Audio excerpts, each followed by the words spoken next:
Bonjour.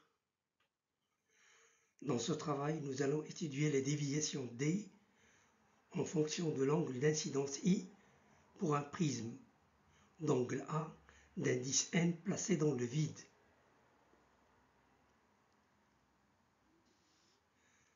La déviation D représente ici l'angle qu'il faut pour ramener le rayon émergent sur la direction du rayon incident. Dans la vidéo précédente, nous allons établir les 4 relations relatives au prisme. 1. Sinus I égale n sinus R. 2. N sinus R' égale sinus I'. 3. R plus R' égale à A. Et 4. D égale I plus I' moins A.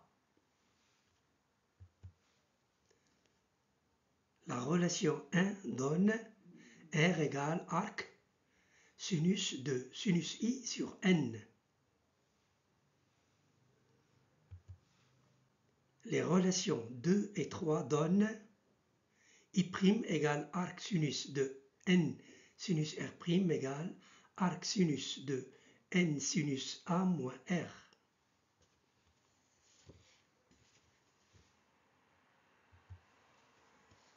Soit D égale I plus arc sinus de N sinus de A moins arc sinus de sinus I sur N moins A.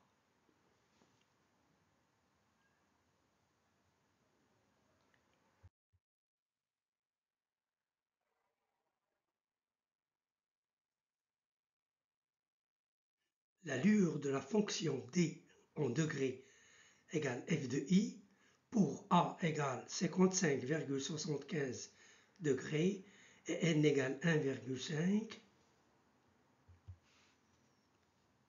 est représentée par la figure suivante.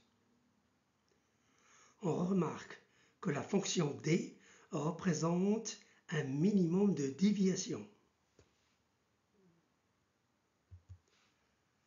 Pour ce minimum dm, on a I égale I' égale à IM. Soit R égale R' égale Rm.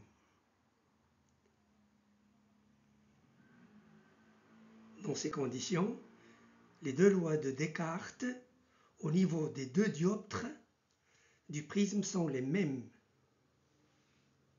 Je répète, I égale I' égale IM et R égale R' égale Rm. On a alors dm égale 2 im moins A, soit im égale dm plus A sur 2.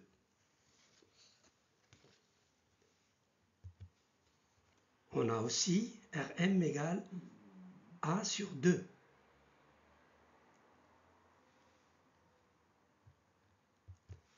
La deuxième loi de Snell-Descartes, au minimum de déviation, s'écrit sinus im égale n sinus Rm. Ce qui donne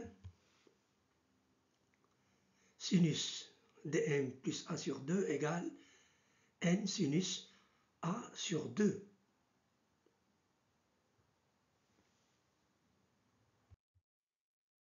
Soit dm égale 2 arc sinus de n sinus A sur 2 moins A.